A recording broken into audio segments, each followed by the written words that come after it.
make it a FIBA sanctioned facility, so we have games coming up now. The Asia Cup is coming. We've got a game here in February, on February 27th against New Zealand. And New Zealand, I was talking to Coach Calva. They're ranked number 24 in the world. Yes. I mean, you're talking. I mean, that's getting up there. We've got the Tall Blacks, coming in, and we're excited to see them. I have good fortune. Well, it started out as good fortune. It turned out as bad. But back in 1999, I went to New Zealand with the national team, and I had been on Guam 5 years. Now, once again, there's different rules according to Olympic Committee and then FIBA. Oceania rules and FIBA. So I was down there to play against the Tall Blacks. And at that time, they had a few of their guys had played the NBA. I believe Sean Marks might have been on the team then. And right before the game, Coach Thompson, Tony Thompson, come in and said, hey, you're not going to be able to play because of your eligibility. And it wasn't just me. It had to do, obviously, I wasn't born on Guam. I had moved here, and my residency was good enough. I played in South Pacific games back then, right here on this court. A lot of fond memories for me. But when you mentioned the Tall Blacks, I was in New Zealand, but I didn't actually get to take the floor because of the residency requirement. But no, what an opportunity for Guam Bass, them coming in, traveling up here, and then at some point we will go to New Zealand. It'll be a home and away game. So New Zealand will play here, then we'll go to New Zealand. We're playing in Hong Kong the same week, and then we come back to Guam to play against New Zealand. Then in November we got 2 home games, Hong Kong and Australia. So we're looking forward to Australia coming in. The Australia team that beat the U.S. Before was that the World Cup? The World Cup, yes. Where the U.S. So we hope to see them out here, and then finish up in February of 2021 with the game at New Zealand and Australia. Okay, so you'll play both away games down there. No, there's the opportunities there are just fantastic with some of our off-island guys. Jonathan Galloway, I know, plays for Team Guam. Curtis Washington plays for Team Guam. Ty Wesley, Ty Wesley, who's a pro in where's Ty playing? He's playing for the Australian Basketball League. So looks like that's about the game. Do it. 104 to 104 to 83. I mean, after a slow start by 4-star, they really turned it on. A 6-point lead at halftime ballooned out to 21 here. First half, we thought that 4 stars might have run out of gas by the fourth quarter, and that didn't happen. No, and it looks like it was a game of 2 halves. Yeah, it really was. I was looking forward to seeing a good finish, strong finish by UOG. We're going to for our post game. We're going to talk to 2 of the UOG Tritons, Brandon Soriano and Victor Jones. Hello, Brandon. Let me see. We'll get to Brandon. Hello, Victor. Okay, guys. I know Coach Holmes will want to talk to you. Hard-fought game tonight. I believe you guys are 1-1 now. Brandon, I know you got the start tonight. How did 4 stars stayed in the 2-3 zone the entire game? How do you guys feel? What do you think you needed to do to maybe turn that score around from being down to being up? I think we should have just moved the ball around a little bit more, get a couple ball swings. Instead of just going for like the first shot we see. That's one of the things that we were, Frank and I were talking about over here, where when there was times you'd get the ball stuck on one side of the floor without shifting it, and the 4 stars zone never had to shift. Where do you go from here? I mean, what's are you practicing tomorrow, the next day? When is your next game? Do you know? I haven't even looked at the schedule projecting out, but I do know that. You have Anderson Bombers coming up at some point. Good team. I believe you have FSAG All-Stars coming up. So, how much are you guys practicing daily now, or 3 days? We've been practicing daily. Okay. Yeah. The next game is Monday the 28th against the Bombers. Okay, so So Monday the 28th. Okay. Victor, I was, as far as on the team, what do you anticipate your role, from here forward? Are you going to, run more guard, or I noticed tonight you played a little bit inside. I also noticed Brandon, played somewhat at forward tonight in there. Yeah.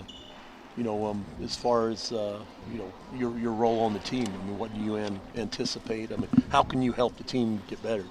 Just by being more aggressive on the offensive side, just being more of a threat, of a scorer. Because I ain't really been scoring lately. Okay. I've been All right.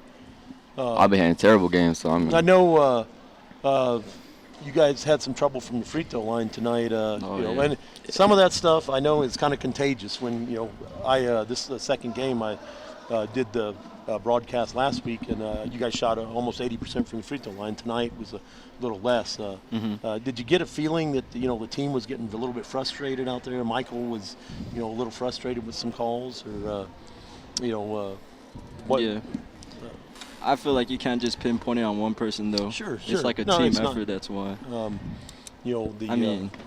understand what you're saying. How it's like a contagious thing. Like one person's frustrated, and the whole team's gonna get frustrated. We just gotta do a better job of uplifting each other. Yeah. Sure. We just gotta be there for one another. That's all it is. Okay. Well, hey guys, thanks a lot for stopping by. Thank you. I will see you at the next game, KFC Bombers next Monday night, I believe.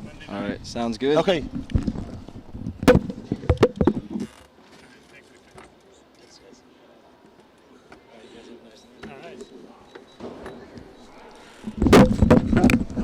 Okay. We will. I don't know if it's still. We're done. It's done? Oh, okay. Just to wrap it up here, we got some of the final stats in. Some of the things that kind of stick out here is that they didn't shoot a 3, and they didn't make a 3 at all. That's 4 stars, but they were. In this day and age of the 3-point game, the winning team, 4 stars, did not make a 3-pointer tonight. 0 for 11. UOG was 9 for 27. Now most of those were by Logan Hopkins, who had 7 threes tonight, 31 points on the game. But what's really sticks out, Billy Belzier comes in with 41 points. 41 tonight. Called it. Billy, probably is playing as well, if not better, than any guard in this tournament. They're 3 games in. 4 stars are 2-1 now. Give Anderson a good battle, but when you have a player like Billy, you're going to have a chance every game. Going back to back, 37 and 41. He's in a nice. The group. KFC Bombers. We have to talk to him. Make sure we. See, I'm dating myself. You are. I used to play against Anderson, Coach Barnes, and it's the KFC Bombers now. I know that they said that UOG plays the KFC Bombers next Monday night. I believe that PBS will be broadcasting that game, and it's going to be it's a tremendous test. As Brandon Soriano just mentioned, that they've been practicing almost daily, so they're going to get better. Yes, he said some good things. We need to lift each other up. Or say encouraging things and play hard. So that's a sign of they see what's happening, and they just need to work on that. A process. They're young. Brandon Soriano actually was playing on this court at the championship game last March, or actually March of 2019. And so, these guys are 18, 19. They're going to get better. They're playing college ball now, and when they played the teams like KFC Bombers and a little bit 4 stars, several of these guys maybe 10 years older than them. For sure. You're talking about a lot more experience, and in Billy's case, he's played at a very high level, representing Guam in various tournaments. So, I love to see him out here, man. One of the things I, feel fortunate to do this, I get to watch UOG 10 times. Yes, exactly. They will be the game of the week, each week. You got to start somewhere, and I'm glad they just got to stick it out. Coach Holmes will take them home. That's the grind process. That, they've got to. They will continue as long as they continue. And that free throw shooting, that's just one of those things that. You really almost have to do it daily, day after day. It's a more of an internal, a confidence thing, where you you almost want to be on that line. Hey, let me shoot free throws. Like Billy Belger. Yes. Fourth quarter, Billy, you knew he was taking it. Hey, I want to get to that line. Yes. And the stats bear that out themselves. What UOG shot 14 for 31 from the free throw line tonight. Yes. Imagine they lost by 21 points. If they're making those free throws, you got to feel they're going to be in the game. Yeah.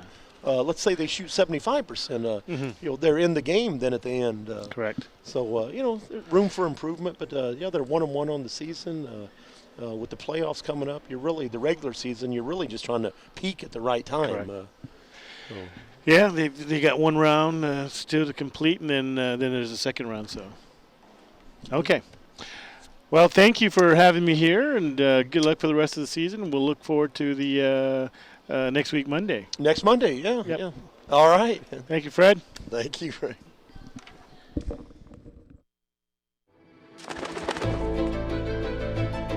They say there are two kinds of people in this world. Those who find themselves and those who create themselves. Are you looking for purpose or deciding it for yourself? Will you plunge waiting for someone to catch you? Or will you jump and build your wings on the way down? Seek a path or carve a path. Wait for the future or build it. What is a school but a set of walls waiting for greatness? And who are you but someone destined to achieve it? Here, between the street and the jungle, against time and tide, we push and pull just like the currents. Our ocean of dreams will meet the odds ahead and rise above it all.